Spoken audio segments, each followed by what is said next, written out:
Forense Reacción regresa y en esta vuelta venimos con un caso de los aviones que todavía están dando inseguridad en los viajes.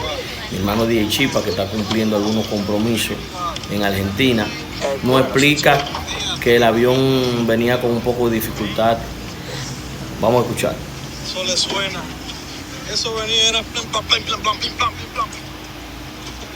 Él lo explica en modo de burla porque todavía están un poco nerviosos, pero los viajes están dando inseguridad en los aviones todavía nuevamente.